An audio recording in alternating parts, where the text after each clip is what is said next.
Good afternoon. I know we only have an hour here, so I don't want to delay us any further, and I want to give Amanda and Kimberly maximum time to share this information they have prepared today. But good afternoon, everyone, and welcome to Grants 101 for Georgia's Local Officials, a 12-part webinar series brought to you by GMA and the Georgia Association of Regional Commissions. I'm Claire Chan with the Georgia Municipal Association. Before we begin today's event, just a reminder that you are participating in this webinar in listen-only mode. We encourage you to use the chat function, as many of you already have, as well as the Q&A functions in Zoom. If you would like to submit a question for the presenters, just click on the Q&A button. If you'd like to add a comment, please use the chat button. To access materials from today's webinar and past webinars, please click the link in the chat, which I will post momentarily. You will also receive a follow-up email with the materials and more information.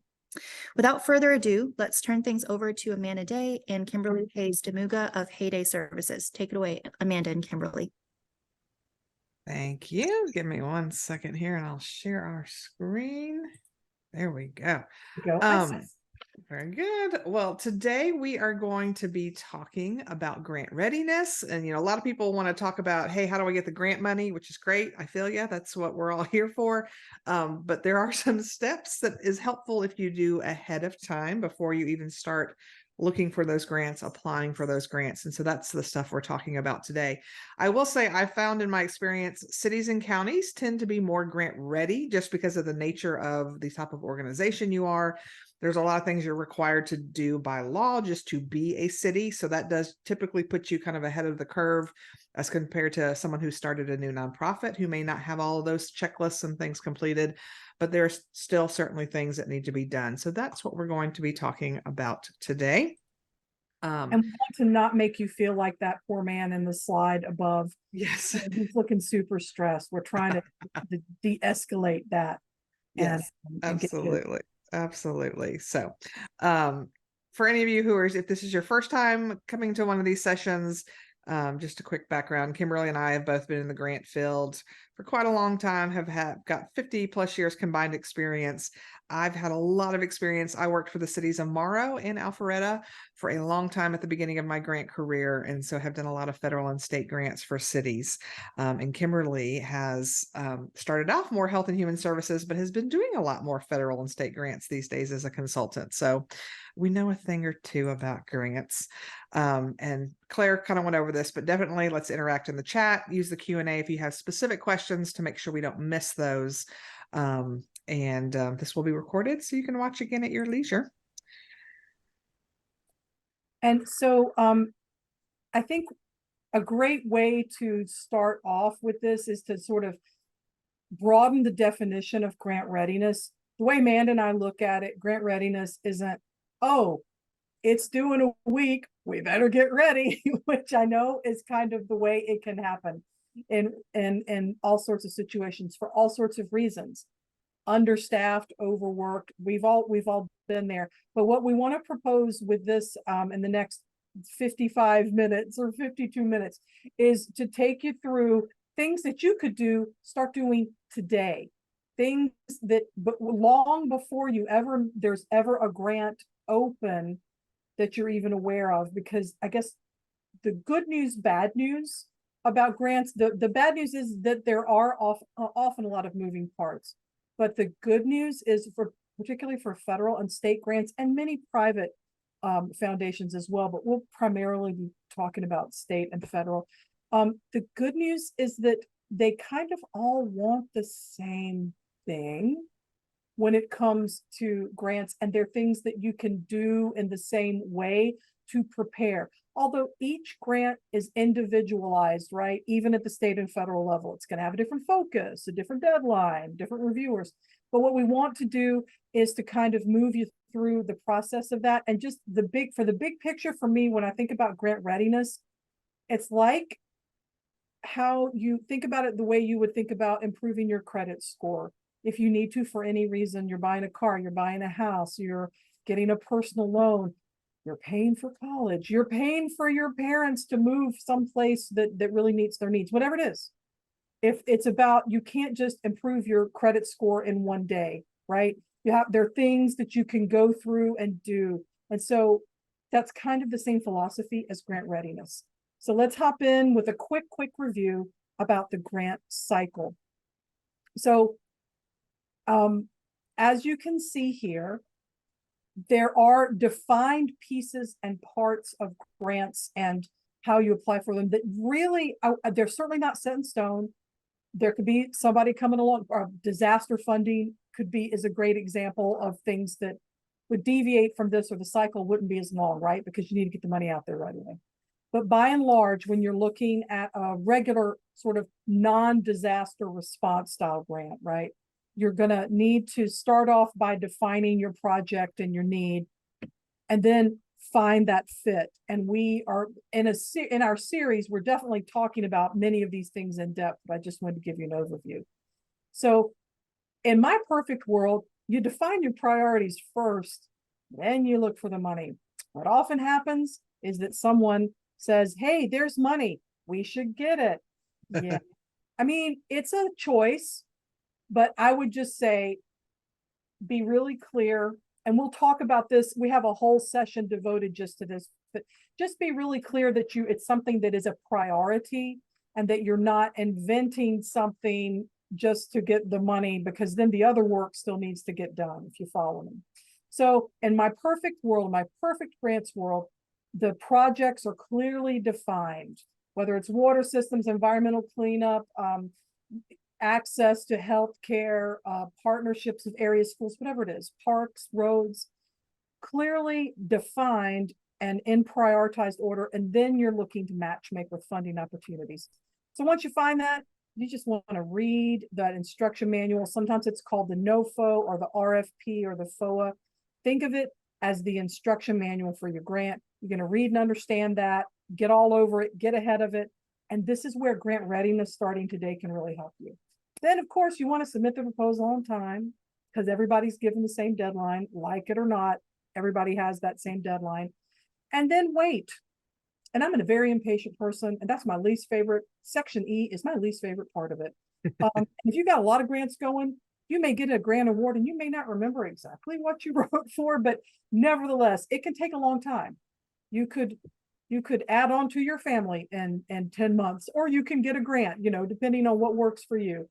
But then when it's funded, the idea is post-award, and we are going to do, I think, a 2-part series on this, right, Amanda? I think so. To 1 part, we're going to pack it full of good stuff about grant management. You need to do what you say you're going to do and spend the money the right way, is basically that. And then G is just lather, rinse, repeat. That is the grant cycle.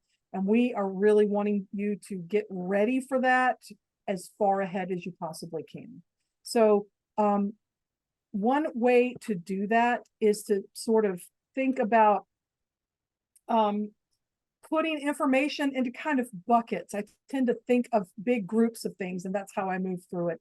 So when we talk about grant readiness, we mean it's not just getting a giant cup of coffee and sitting down and starting to type into the grant application. Although that is an approach. But if you think about looking at grant readiness across your operations, going ahead and making connections or having talks about partnerships. If you are a city and you want to have a big parks project that also includes county land, and everybody's feeling pretty good about it, now's the time to have those meetings, not when there's a big grant announcement from the state agency, like a parks grant or something like that. Now's the time to go ahead and build that so that it's in place. When the opportunity comes up, you're that much further along. And we're also going to be talking about documentation. I would recommend, and I think Amanda would agree with me, just setting up a file, like whatever your share drive might be, and putting into a folder, creating a folder or a series of folders for the different kinds of documentation and attachments. Those are things you can just do. I'm not saying y'all have copious spare time, because I imagine you don't, but there are things you can go ahead and set up and do. And we'll give you a list of those kinds of documents so that you can get ready for the grant, because that is what we're all about today. So that first bucket, operations, if you will, that sort of bucket of information, just some key points to think through, and you can do that again now, even if there's not an open grant cycle that fits one of your priorities. I'm a big, and I think Amanda talked a lot about her own personal experience with this, for sort of a central place where if you have a larger city or county, or series of offices or departments, a central place or person or some way to figure out who's asking for what, when, and where, so that you're doing things strategically, so that you're not competing against yourself. It's true that many state and federal grants will say, well, it's okay to send in multiple proposals from the same entity. But think about it very carefully. If you're sending in four separate grant proposals to the same agency for the same grant, you are kind of competing against yourself. And there are exceptions to that, and I understand and respect that. But by and large, And you're spreading yourself. Like I have done that before where something comes out and they're like, we want 7 transportation projects. I'm like, I could write 1 or 2 really good ones, or I can have time to write 7 mediocre ones. Let's make a decision here. and jumping ahead to grant management, it's true. Amanda is a very, very good grant writer, and she's a very good grant coach, and she could create those 7 and they'd be on time and they'd be pretty with little, everything would be all formatted and whatnot. But then you're looking at, what if you got 4 of them?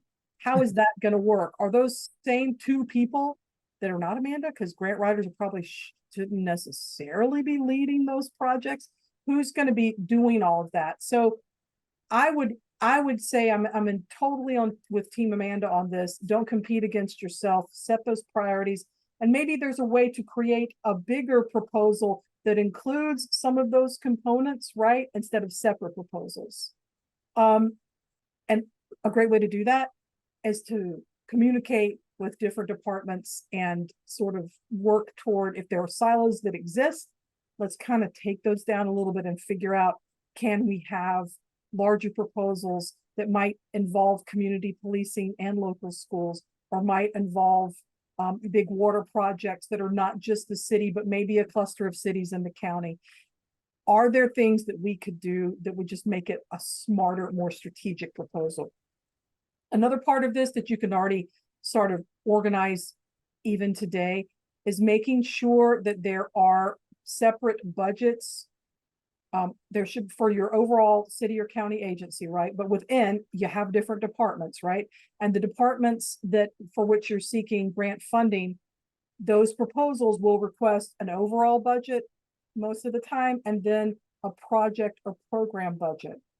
And if you already have those, if you already have your separate, like first responders versus water or city admin or whatever it might be, if you already have those already set up and approved, and they can be condensed, so you don't have, we're not suggesting you put everybody's name and exact salary and what they're contributing to their retirement program.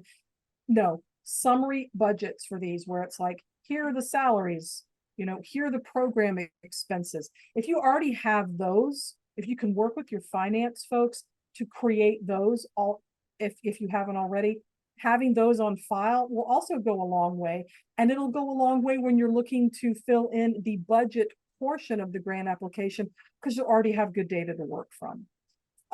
Financial reporting, whether it's monthly, quarterly, or annually, just sometimes those documents are requested, and then sometimes you can draw from those documents to answer questions within the grant application. And how that translates for me is that when I was working in nonprofit, I was a part of board meetings, but I would get all those board reports, which were monthly, quarterly, and annually, having those in one place so that if there's an attachment request that involves that, it's right there. If I need to understand more about what's going on and where some funding priorities might have changed, it's all right there. Another thing you can do in advance to get ready for grants is to set up a budget line item for matching funds. And I know that you're like, oh, that's easier said than done. I didn't say it was easy, but it's a good thing to do in advance, because as you know, most state and federal grants are going to want your city or county agency to put your your proverbial skin in the game. And that could be cash. It could be 50-50. Like if the total project is $100,000, you're putting in 50, the grant will put in 50. Obviously that's development lady math, but so your mileage will vary, but I just wanted to give you sort of a heads up. And I can't tell you what the match will be right now because it varies from grant to grant, right? It is usually clearly outlined in the NOFO or RFP that we talked about earlier. But getting ahead of that and thinking about, we know we're going to have to do it. What could we set aside reasonably to know that that money is sitting there? Because if you do provide a match, this may go without saying, but I'm going to say it anyway. It has to be a match that is for that particular grant. You can't have the same bucket of money that you just use over and over again as your match. It doesn't work that way. You're actually going to have to spend the money that you say you have for the match as a part of that grant. So knowing that, and knowing, I think Amanda put in there, did you say like around 20%? That could be a good guideline number for you. You can, depending on the grant, and you will know this because you will read the grant, you can provide some of that in kind. That's going to be spelled out in your grant. But if you can go ahead and know that that's coming, and if people are pushing back, it's like, well, we can't do that. We don't have the money to do that. Okay, that's good to know. That means that you may not be truly ready to go after state and federal funding. And again, I'm talking about non-emergency state and federal funding. The next item on here is if you're thinking about prioritizing, that kind of goes along with our first point about don't compete against yourself. And I know how it can be, right? You want what you want. If you're managing a department, that is what you're seeing every day. You're seeing the need. You're seeing the needs of the people who you serve. But sort of stepping back and getting that big picture, what's going to give us the biggest bang for our buck when we're looking for grants? Is it the new park? Is it better roads? Is it enhanced public safety? You know, what if you're going to put them in order, or what do the people want? What are the most popular things in your community that people are seeing as a need? There are a lot of different ways you can slice and dice it to figure out priorities. So those are things that can just be happening now. They can just be happening now without the grant open. And finally, in this section, and we just did a whole 1 hour on registering for federal grants. Boy, that was, whoo, I know that was exciting. I know people had their popcorn and they're probably just rewatching it. Maybe it's not the most scintillating information in the world, but it has to be done in a certain order and a certain way, and it takes time to register. So you can start that now. You can see if you're registered, is it still up to date? Are you in all of these things? And then you can, all these different portals, and you can watch our was it our last, it was our second one, registering for federal grants. Mm-hmm. Watch that video and find out about that. So that's one way you can start to get ready in a financial way, or a series of ways you can get ready in that sort of bucket of financial information. So if we move on. And if I can real quick, Kimberly, I would say too, when it comes to priorities, if you're the grant expert, sometimes it's not only just the priority of your organization, but if you have multiple options, sometimes it's helpful for you to weigh in and say, hey, I know this is our number one priority as far as the city goes, but this option number 2, this will be the most competitive. Like this project is probably going to win the grant award because it ticks off these boxes according to what the funder wants. And so it's not just priorities of your own organization, but matching up the right project with the right grant application too. So that is such a good point. You want to be eligible, but also competitive. It's not enough to just be eligible to apply.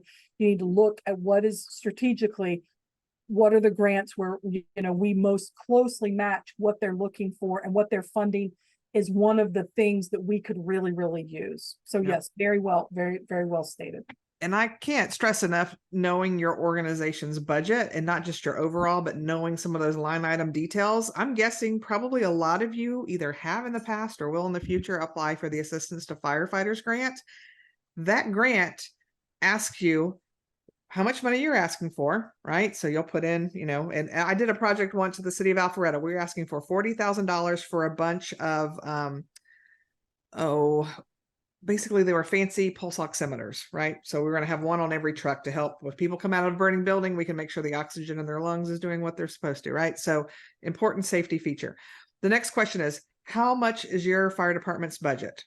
So I mosey on over to our budget, take a look. Our department's budget was $8 million. So I write that in. Then the next question is, why can't you pay for this yourself? I'm like, well, that's kind of a darn good question. We have $8 million. We're asking them for 40,000. Why can't we afford this ourselves? Well, as I dig through our budget, I realized that and I don't remember the specifics now, but 81% of our budget went to staffing costs. Okay. Sure. So I now only have a much smaller percentage of $8 million, which is still a decent amount of money. But when you start looking at, here's things by law we have to do. Here's training by law our department has to have. Once you start clocking all that out, you're like, yeah, we don't have $40,000 to spend on this once we do all the things that are required by law to do. So I was able to answer that question and we got funding that way. But if I couldn't have answered that, they would have looked at it and gone, you have $8 million, figure it out yourself. So know your budget, because you just never know what your funder is going to ask you question wise. Of course, the question that I have is, then why are they making it so complicated? Why don't they just give out the money? Why don't they eliminate layers of bureaucracy and give the money out? But that's not why we're here. Yes. So I believe this is also mine, or is this yours? It Amanda? is yours. It is mine. So we talked about sort of the financial bucket of grant readiness, right? Well, we got another bucket, grant management capacity. And I know you're thinking, we haven't even got the grant yet. Why do we have to talk about grant management? Because you do. Because it's actually, if you're not ready to manage the grant and you can't prove it, just like Amanda had to prove that, how come you, with an $8 million budget, you need 40 grand to buy these pulse oximeters. I was going to say the finger thingies. Thank you, Amanda. Yes. So knowing and being able to prove, particularly if your city or county agency has not gotten federal grants before, or maybe has gotten passed through from the state through a formula grant versus applying for a grant, demonstrating that you know how to handle the grant is something that you can work on right now. Whoever, and this is also a part of it, deciding who's going to do what, right? If you're a small city or county team, you may just take each other out to lunch and hash this out, or you may just go get a biscuit in the morning, whatever works for you, and sit down and figure out who is going to be the lead on being up to snuff on all of the federal requirements. Who's going to look into Title VI and the ADA Act, particularly if you're looking at like equipment, capital projects and things like that. If they're large scale capital projects, for federal funding and state funding that's passed through from a federal agency, there's Davis-Bacon Act, Buy America, all these things to consider, all these things that take on extra weight when it comes to making sure you have the resources for managing a grant. And oftentimes, as embedded in the questions within a state or federal grant of certain sizes, or even a smaller size, they're going to want to know, how are you doing this? Who's in place? Who's going to do what? So you can think through these things, even if you're not sure which department is the priority or which grant is coming up. You can still go through and sort of set this up, and also talk through what your organization's true capacity is for managing that. Maybe you have a city manager that came from another entity and has a lot of federal grant management experience, or it could be your county clerk, or it could be another staff member. Knowing that ahead of time will, just like Amanda demonstrated with the line item budget question, it'll help you make that argument, because I guarantee the experience and capacity is probably there. It's just a matter of uncovering it and documenting it. And since you know you're probably going to be asked about it anyway, now's as good a time as any to sort of tease that out and figure out where you stand on that. Amanda, is there anything you wanted to add to that? No. So let's see, I'm going to hop down to the chat while you go on to the next slide. which I think is yours. It is.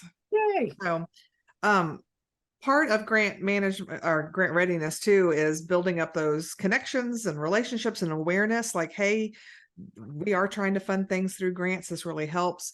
If you don't know it, your U.S. senators and representatives, they like when federal grant money comes to their district because it makes they're helping do their job, right? They're bringing money, bringing new projects and programs to their communities that they're representing.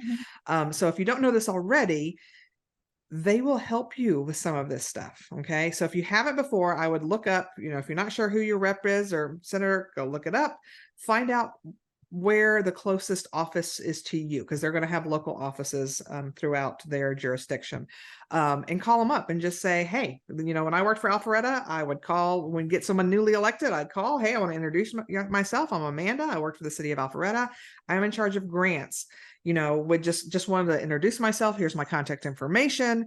Here's some of the things we're trying to do over the coming years. If you ever hear of anything, let me know. If you need support letters for federal grant applications, that's who you're going to call to figure out that process. And they usually will help you get it done. They will also help you do grant research. Whoever there's going to be someone on staff who's in charge of grants, and that's the person you want to talk to. So you could call up and say, hey, we're trying to fund this project. I'm having a hard time finding the right grant for it. They will actually go and do research and come and tell you like, hey, I found this.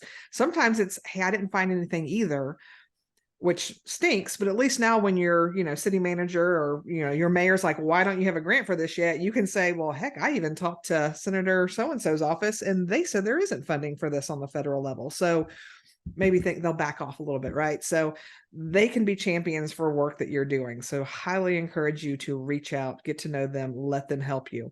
In addition to, we've brought back earmarks, right? So a lot, not all of them, but a lot of our senators and representatives will do an open call for applications that they will try to push through to get funded. So it's still federal money, but it's not through a typical federal grant application. It's an application that's usually housed within their constituency's website. So that's another way you could be like, hey, I want to know if and when y'all do that. Put me on your mailing list for that.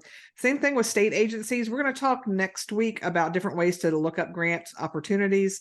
And a lot of federal money goes to state agencies before then it gets divvied out to states or cities and counties rather.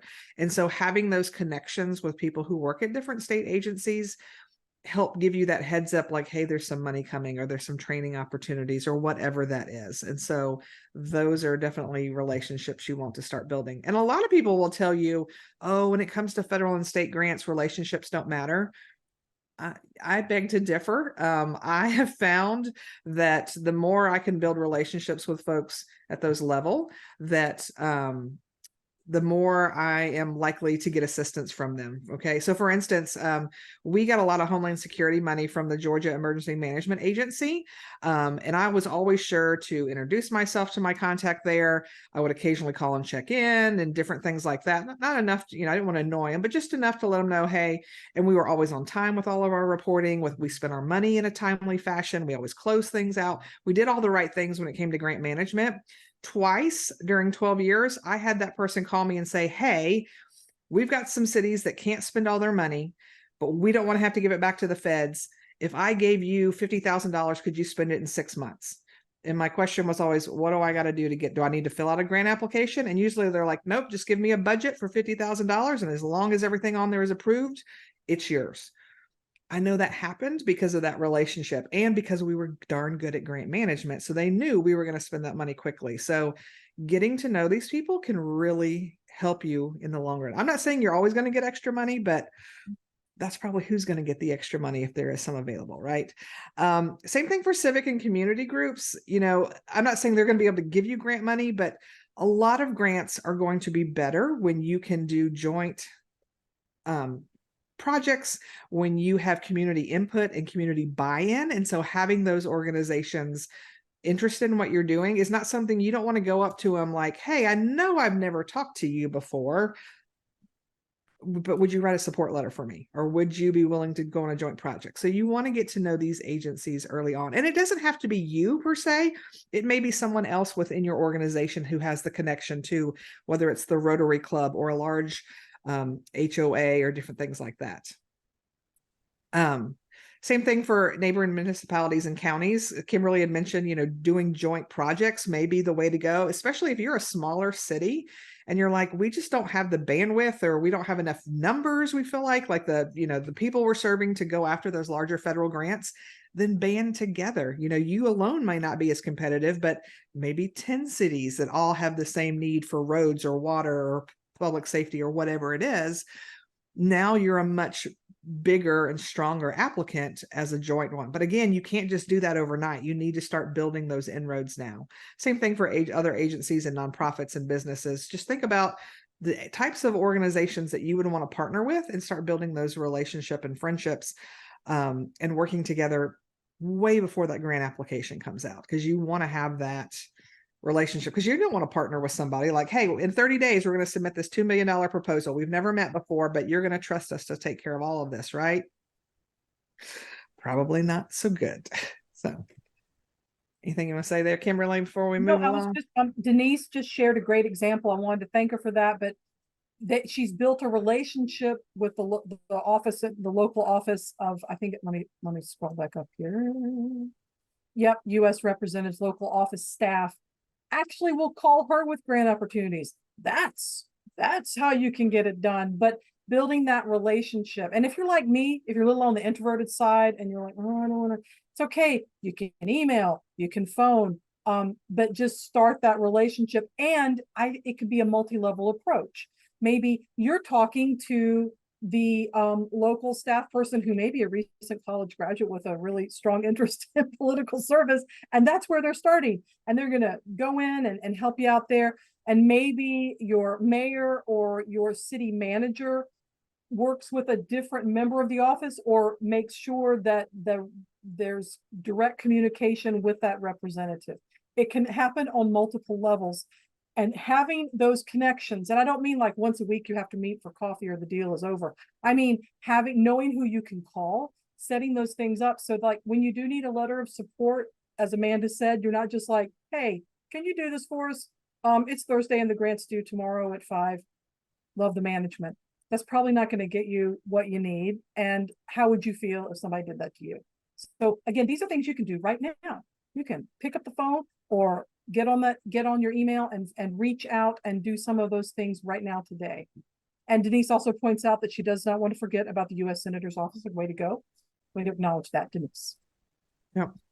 Well, okay, so let's kind of change gears here and talk about securing the most requested documentation. If we haven't said this yet before, I'm sure we'll say it 1,000 times between now and the end of our webinar series. But when it comes to putting together a grant proposal, they call it grant writing, but really you probably spend about 20% of our time writing grants, and the other 80% is doing all the other stuff. So before I keep going, I hear we have a raised hand. I don't think, Claire, I don't think we can turn can we turn their mics on if they have a question, or do we, if you've got a raised hand and it was on purpose, if you want to put your question in the chat or the Q&A. Or if you were just raising a hand because you agree with something we said, we like that too. Yes. You can pop a question in the Q&A if Amanda's going through the next few slides. So I'm going to be in the chat and in the Q&A if there's something that you would like to share, because that is the beauty of participating in these live online trainings, is that you can ask the questions you want to ask. There you go. So, but anyway, so a big chunk of your time is going to be either creating or finding these attachments, these documents, this information that the funder may ask for. So Kimberly mentioned earlier having that online depository. You've got your folder. For every client I work with, one of the folders I have is just like the documents that is needed.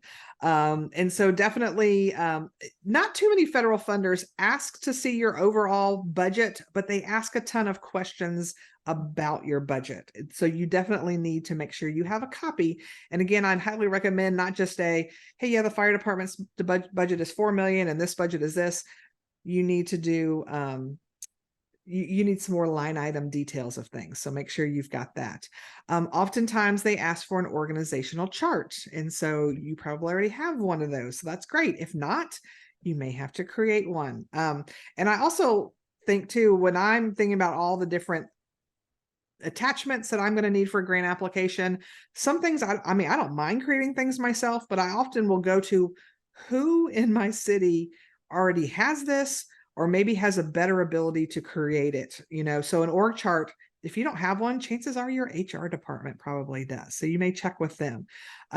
Grants oftentimes want to see a map that shows specifically where your project is happening, especially if you're building some sort of infrastructure, or, you know, you're doing something in certain locations. And so if you have somebody in your office who is good at GIS mapping, that's who I go to for things like that. Now, I will tell you, I first started my career at the City of Morrow.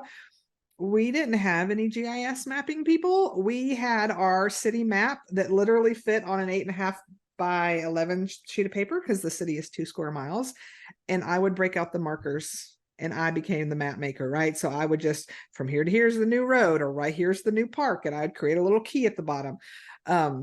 Now there's a lot of online tools that'll help you do it much more high tech. But again, don't be afraid to just figure it out and get what needs to be done. Okay. A lot of times they'll want to know timelines of activity, so you may have to build that. It can be helpful to have charts and graphs if you've got a ton of information to share. So don't be afraid to create things like that within your documents that you're submitting, to be able to share a wide breadth of information. Some funders also ask, especially if you're doing a grant related to education programs, sometimes health related programs, they may want to see a logic model.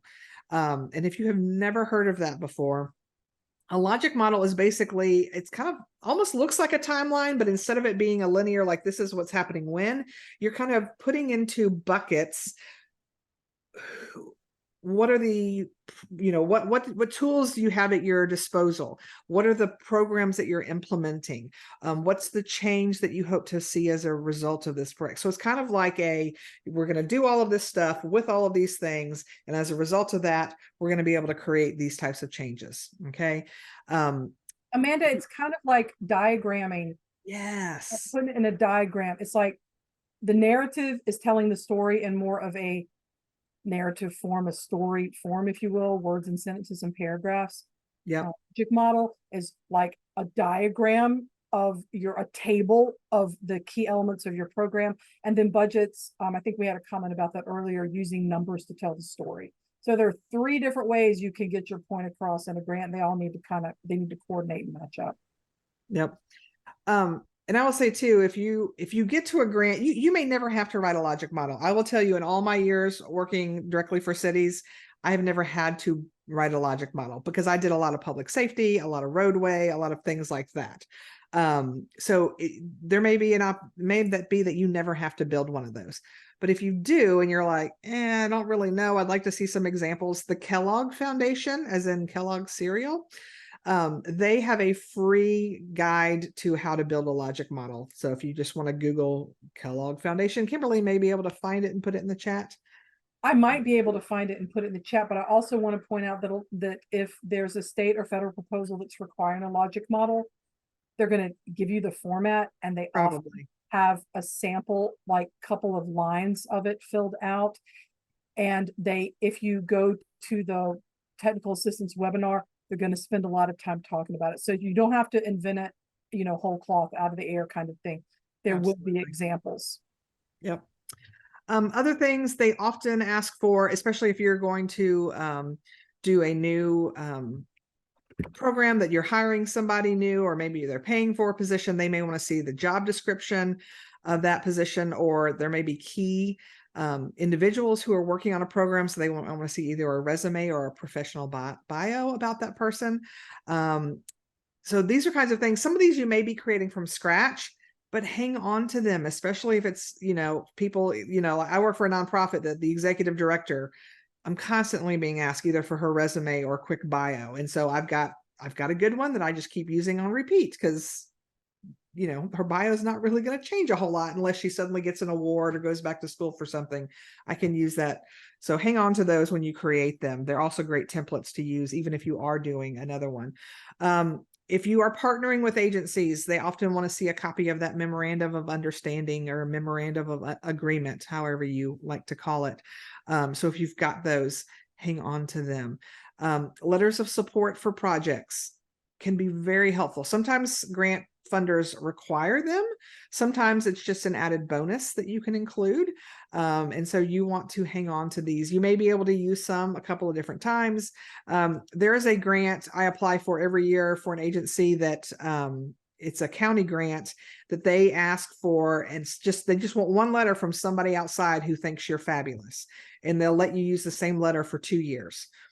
Great. So I just, every 2 years, I just have to get one letter from someone saying, this agency is fabulous, and I can use it for a couple of years. And I could use it for other programs too, because it's pretty general about like, hey, we just love this organization. Their programs are great. So again, just think about all these things as you're grabbing them. Don't just go, okay, I used it for that grant, I don't need it anymore. You want to hang on to these documents. Operating budgets specifically that are built around your program. So I'm not talking about your entire city, but you may be doing maybe a soccer summer camp program. So you're going to build a budget around that. So that's your operational budget for that. Maybe it's associated with that grant. Hang on to that, because you may want to apply for another grant for the same thing, or you may pull some pieces out. So another thing is audits. We're going to talk audits in a future session, but just know some funders like to see a copy of your most recent audit, or they want to make sure that you have one on file. So that's a document you definitely want to hang on to as well. So, and this is not an exhaustive list. There could be plenty more. Funders ask for all kinds of things, but these are some of the standard things that they tend to ask for over and over again. So if you can get good ones built and reuse them, or even if you don't reuse the exact same one, it's a nice starting point, so you're not staring at that blank page. And again, these are things that you can start gathering now. I think someone said, Yeah. oh, we had resumes or job descriptions. Like if you have first responder job descriptions and you know that's where you can go ahead and have those on file now, because there's a very, very high chance you'll be asked for those if you're applying for that kind of funding. Yep. So in addition to all of this, as you're starting to look, for grant funding, things you want to do before the grant is like, yep, here it is. The application's open. You definitely want to continue to review grant opportunities. So trying to figure out what funder does what programs that match what you're trying to do. And that's what next week episode is going to be about. We're going to be talking specifically about how and where you can do that grant research to find the right grant program that fits your priorities. And again, this is why it's so important, as Kimberly gave you that list in that early slide. Figuring out your needs and your priorities should be job one. And then you should be finding the grants that go with that, versus the other way around going, hey, we know this grant just opened up. Do we have a need for X? Well, not really. Sometimes you get stuck writing those grants anyway. Ask me how I know. And it could be really hard to back into that when you don't have a need for it. So doing it the other way around, helpful. Need first, then find the grant opportunities. You can also, if you know, like, hey, next year, this grant's going to come out, and this year, I know that the city of so-and-so got that. You might know that because of a press release. You might know that because you follow along on their social media, or you may have just been looking at, the funder's website and they told you who they funded this year. That's great information, because you can ask them, right? Hey, friend, I noticed you won this grant last year. We're thinking about applying for it next year. Any chance you're willing to share a copy of that application? In my experience, like I called up the fire department in Las Vegas. I don't know anybody there. I just called their main line, said, this is who I am, because they had gotten the Assistance to Firefighters grant for the vehicle extraction exhaust system for their fire stations. And we were thinking about going for that same grant. And they're like, sure, that's firefighter Bob. He'll be back on duty tomorrow. The man kindly called me the next day, and this has been a minute because he faxed me a copy of his application. But it was super helpful for me, right? And now, could he have said, well, go through the open records request? Sure. But in my experience, most people, they've won the grant. They're excited. They want to help you out. So looking that up, the more you can know about the grant and what worked, the better you'll be prepared to write that grant application when it comes out. Actually, Amanda, I can Yes. I have a non-fax related one that actually happened in the last couple of years. Let's hear it. Same idea. And you helped me with that. I worked for a while with a police department, and they were looking for funding to have like a social worker embedded in their regular patrols. And there was another city, I want to say it was Lawrenceville, that had gotten a very similar grant. And Amanda Amanda knew someone in Lawrenceville and was able to just say, hey, do you mind sharing it? Again, they'd already gotten the grant. They have to expend that multi-year grant. They're not going for another grant, and most proposals, particularly winning ones, you can request it through the Freedom of Information Act. It takes time and money. The Freedom Act isn't free. It takes time and money to do it. But with that in mind, I think there's a much higher probability that you would get someone to say yes. It's a very different world in the nonprofit world where there is not that level of transparency. But I think that, and there'll be some folks who will just say no, and I don't want to share. And what if you get it? It's like, yeah, you've already gotten it. So someone else should maybe get that money that was actually not yours. It's actually coming from the government. But that aside, don't be afraid to ask. If the answer is no, then then that's it, and you can move on. But it can be super helpful. And you could also maybe, depending on the location of the, maybe you can collaborate on something in the future. Absolutely. So I know we've mentioned this before, but I cannot stress enough. If you don't have your SAM.gov, your grants.gov, all that squared away when the grant comes out, you may not be able to apply because you may not be able to get all your ducks in a row. So make sure all that is current. And also you want to get your grants team together early on, like not when the grant comes out. Before that, you're figuring out who are your subject matter experts. Even if you're the one doing all of the writing, chances are you don't know everything about everything. We're all pretty smart, right? But like I was writing grants for police and fire and parks and rec and engineering, which included stormwater. I've written stormwater grants. Do I know anything about stormwater? Well, I do now because I spent a lot of time talking to one of our engineers who specialized in stormwater projects. And so she really walked me through and helped me with language and things like that. So you want to figure out who are those people that know everything about the topic of which we're speaking and get some information from them. Somebody needs to do the writing. Somebody needs to do the editing work, right? I'm a darn good editor. I cannot edit my own work. You can ask Kimberly. I send her stuff to look at and she finds things left and right that I'm like, man, how did I miss that? But it's hard to edit your own work. So you want someone else, and they don't have to be officially part of the grants team. My boss, the assistant city manager, was my best editor because he was just good at it. And so I was just like, can I just make you always my editor? And he was happy to, because he wanted me to get grant funding, right? And then you want to figure out, again, if you get the grant, who's going to be doing the post-award management, who in finance is going to be helping me with stuff, both as part of the grant application and on the management side, and who is going to be implementing all these things, because in the grant, you're promising to do things. And you may be one and the same, the grant writer and the program person, if it's a smaller agency, but it may be two separate people. It may be multiple people, right? I had almost for every grant, I almost had a different program person that was carrying it out, working at a larger city. So, now if you're going after some of these larger capital grant projects, specifically with all the BIL money and the IRA money coming out, which is the Investment Recovery Act. Yes, thank you. You want to make sure you understand, and we talked about this on the BIL session about Justice 40 tools and those census tracts. I did hear the other day that they are working to update those census tracts to 2020 census numbers.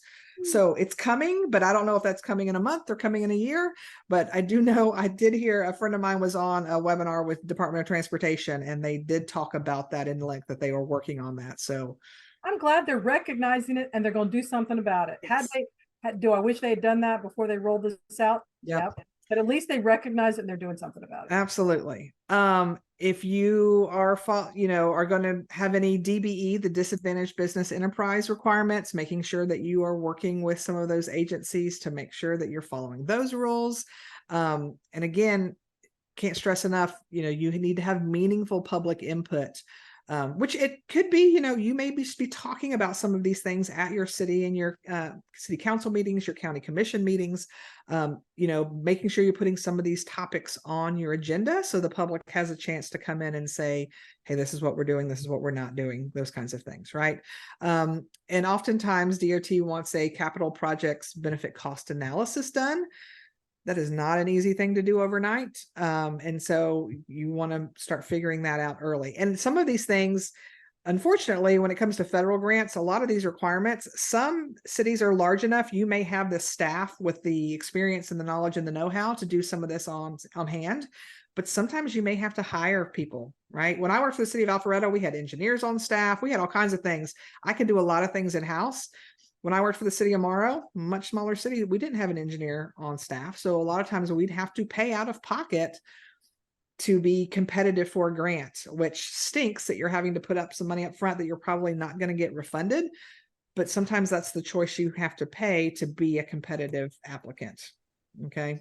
And we don't want to present all these things as, I think it kind of feels like a tsunami of information maybe, but Yes. also to talk about the point of getting ready for a grant is a lot more than who's got the fastest computer and the best coffee to get you through it, right? It's, here are things you can do now. If you think you're going to go for these kinds of grants, getting familiar with Justice 40 stuff now, using the tool, checking it out now, using this information is possibly an opportunity to educate up if there are other folks who are like, well, it's just writing like a letter. You can just fill out a form and get this federal money. There's lots of it. There's lots, and you can get that money, but it's not just typing, some words into a blank form on a portal.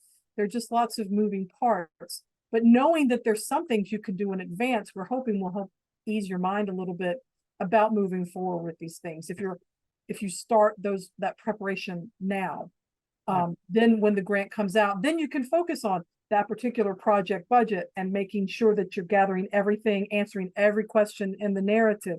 And if there's a logic model, you at least know what it means, and you can, and you have some resources to help you through it.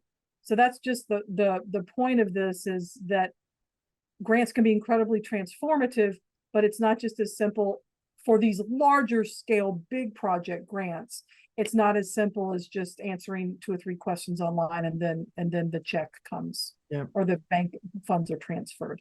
Yeah. Well, and we recognize it's not like you can go to whoever you report to and go, okay, we're going to take a pause on grants for 6 months while I get all my ducks in a row. I'm totally, you can't, I get that. But what you can do is, when you find, I've got 30 minutes at the end of my day, you can work on these things. As you put all your stuff together for a grant, hang on to all those attachments, all those extra things you had to look up. Don't just send it on and be like, okay, I'm done with that file.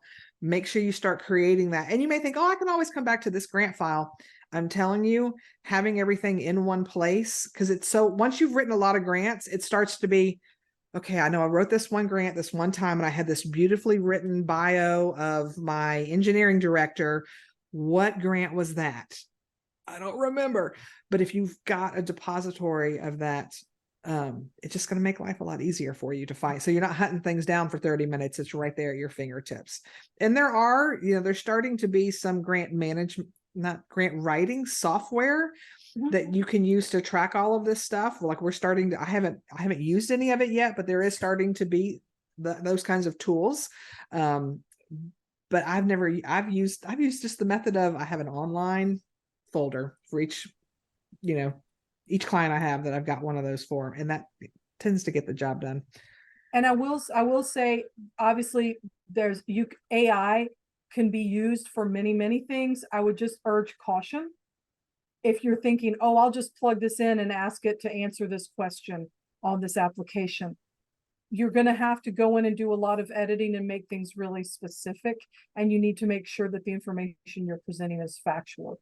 I think that AI, as it evolves, it's a powerful tool, and it can be used for good things and it can be used for bad things, but it's not this magical oracle that will write your grant for you, because part of what makes your grant competitive is your ability to tie the focus area of the funder right on down to what's going on in your city or in your county, and that's sort of where you need to be able to make those connections.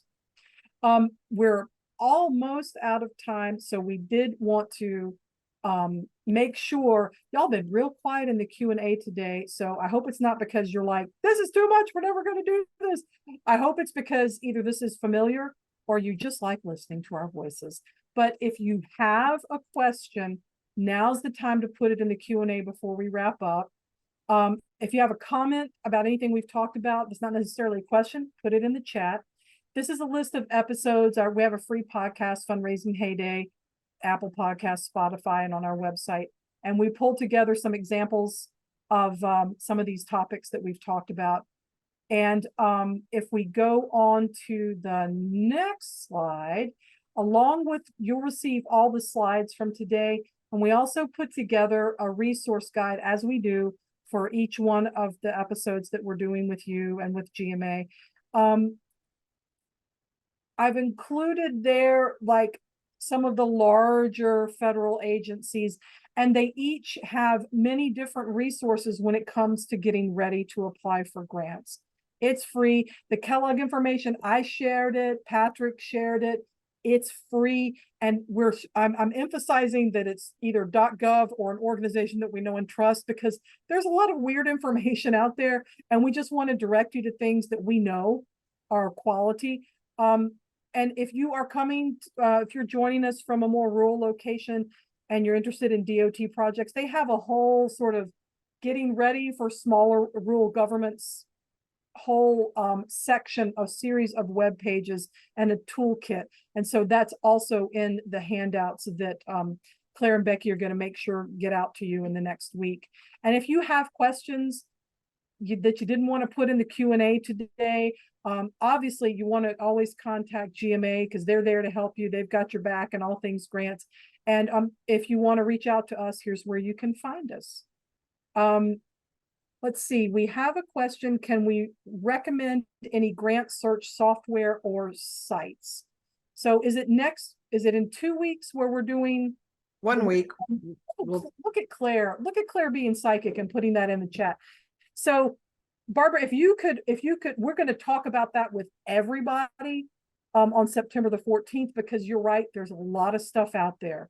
I will go ahead and say for state and federal, as Amanda said, my go-to is grants.gov, combined with any newsletter information from the federal agencies I'm most interested in. That's sort of my combo pack for staying on top of federal programs. And the larger agencies, HHS, DOJ, Department of Homeland Security, Department of Education, Department of Energy. I would recommend, if you're looking, I'm seeing you in the chat, Barbara, if you're looking for federal funding, that's the way to go. If you have a foundation or you're partnering with a nonprofit, there are, gosh, I can think of at least 12 different online databases. And there is, Foundation Directory has been around the longest. And if cost is a concern, you can go on, I think their parent company is candid.org, and you can go on and find where you could actually use, if they have a library nearby that has a subscription, you could search it for free. I would be, when I'm looking for those kinds of private funding databases, I want to know how often they update and where they get their information, and specifically what you get access to. And Amanda also wanted to remind all y'all that if you're looking for state and federal, your state, just federal, sorry, if just federal, going to those local offices, and if not going in person, calling, emailing, and setting up that relationship. And I think the agency thing on the state level, I would still recommend being in contact with the state agency. And then we're going to go in more in depth next week, about 2 weeks when we talk about it. Sorry, in 2 weeks when we talk about finding those grant opportunities. So y'all don't forget to do your surveys today. Thanks again for joining us. So we'll see you in 2 weeks. Thanks again.